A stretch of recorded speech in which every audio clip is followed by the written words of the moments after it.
la nouvelle structure de l'échelle salariale au 31 mars 2023. Dans le cadre de l'entente nationale 2020-2023, il est prévu que le nombre d'années pour atteindre le sommet de l'échelle salariale sera réduit d'une année au cours de la présente année scolaire. Ainsi, l'échelle salariale passera de 17 à 16 échelons au 31 mars, faisant passer du coup le nombre d'années pour atteindre son sommet de 15 à 14 pour une personne qui progresserait annuellement d'un échelon et qui aurait débuté au troisième échelon en raison d'une scolarité de 17 ans. Mais qu'arrivera-t-il le 31 mars?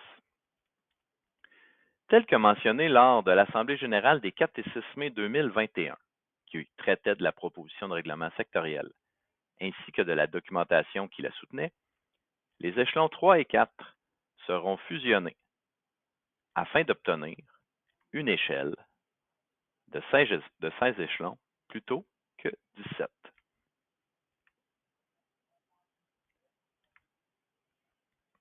De plus, la progression d'échelons annuels accordée à la nouvelle année scolaire sera devancée au 31 mars pour l'année scolaire 2023-2024 seulement, pour les enseignantes et les enseignants à temps plein comme à temps partiel qui sont aux échelons 3 à 16.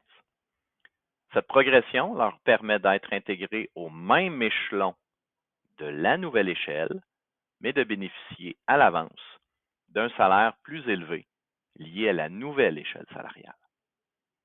À titre d'exemple, une enseignante à temps plein ou à temps partiel, actuellement à l'échelon 5, ayant un salaire de 55 326 au 31 mars, sera maintenue à l'échelon 5, mais avec un salaire de 56 550, soit le salaire qu'elle aurait obtenu l'année scolaire suivante si les règles habituelles s'étaient appliquées. Autrement dit, le retrait d'un échelon maintient le personnel des échelons 3 à 16 au même échelon, mais leur permet de bénéficier du salaire associé à un changement d'échelon, entre guillemets, plus tôt, soit au 31 mars, au lieu de la prochaine année scolaire. Pour les personnes étant actuellement à l'échelon 1 ou 2, rien ne se passera en date du 31 mars. Les règles entourant la progression de l'échelle salariale seront maintenues, puis la progression se fera lors de la nouvelle année scolaire, le cas échéant. Le sommet sera atteint à l'échelon 16, comme pour toutes les personnes ayant débuté à l'échelon 3, échelon de départ pour une personne ayant 17 ans de scolarité. Le personnel enseignant à la leçon et à taux horaire verra une majoration de son taux en raison des équivalences qui s'effectueront avec les nouveaux salaires annuels de la nouvelle échelle salariale. Ainsi, l'enseignant à taux horaire sera dorénavant payé au même taux que l'enseignant à la leçon ayant 16 ans de scolarité. L'équivalence est associée à l'échelon 8.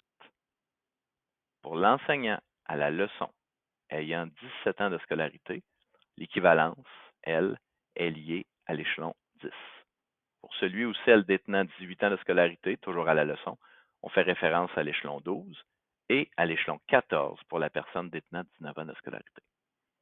Pour la personne effectuant de la suppléance occasionnelle, le taux ne changera pas car il est lié à l'échelon 1. En somme, pour les personnes sous contrat à temps plein comme à temps partiel des échelons 3 à 15, la prochaine progression d'échelon sera à compter de la nouvelle année scolaire 2024-2025. Pour les personnes aux échelons 3 à 16 en mars 2023, l'échelon restera le même puisque l'échelle aura maintenant 16 échelons, mais le salaire, lui, sera augmenté plus tôt. Quant aux personnes qui sont déjà au sommet, soit à l'échelon 17, vous vous retrouverez à l'échelon 16, mais avec le même salaire qu'actuellement. La nouvelle échelle ayant maintenant 16 échelons.